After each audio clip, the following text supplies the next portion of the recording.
What is your opponent's views like? My opponent? Yeah. Okay, well, Pete Sessions. Why are you running against me? Why am I running against him? All right, let's get it real quick, because I got 2 minutes on the subject. The thing about Pete Sessions is he's a pro-war guy. He's the sixth highest politician to own oil. Okay, and it's my belief that a lot of what we're doing in the Middle East has to do with oil. Okay, and so he's there. He's also, you know, kind of, in my opinion, he's in league with the big war machine and the oil machine. But there's this. There was a funny thing that made the news.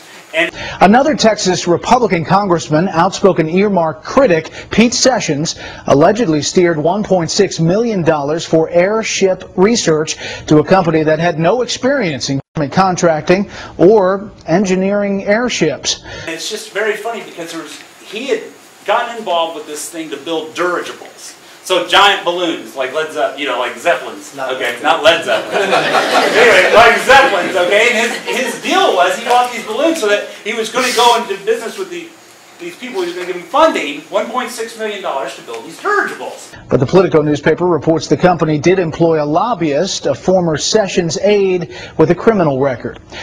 Well, then when asked about it, he goes, "You'll change your tune when the troops," you know, because that's what it is. It's the troops. No one supports the troops. Well, okay, there are probably people that do support the troops more than me, but I support the troops. Okay, let's get that out in the open. But the thing is when the troops are there and these dirigibles are flying in the tanks, you'll change your tune. $40,000 that was spent on the engineering study before they asked for it was looked at by the Air Force, and the Air Force is interested in this, and you watch what happens. Thank you so very much. Okay, well, let's just pretend for a minute that giant, gas-filled, slow-moving, low-flying balloons are the best way to move tanks into a war zone. Let's just pretend that for a minute. I'll go with you. Let's just say it is. Giant, gas-filled, slow-moving, low-flying balloons are the best way.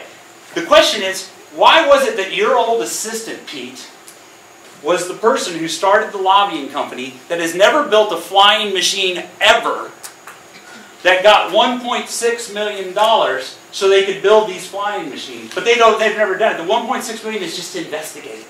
So you already know there's a scale. A spokeswoman for Sessions says the project was a worthwhile use of federal funds and could create thousands of jobs in the Dallas area. But the company is based outside Chicago, with a second office 300 miles from Dallas in San Antonio.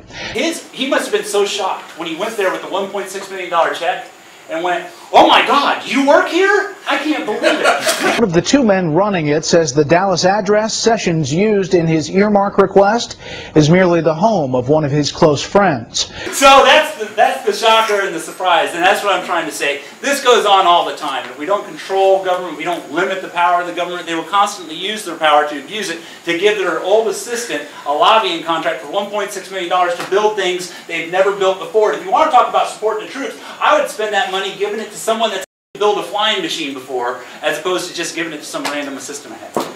Although the company acquired the patents for building an airship prototype, public records indicate the only experience its owners have in the field was attending a 2005 Pentagon conference on the subject.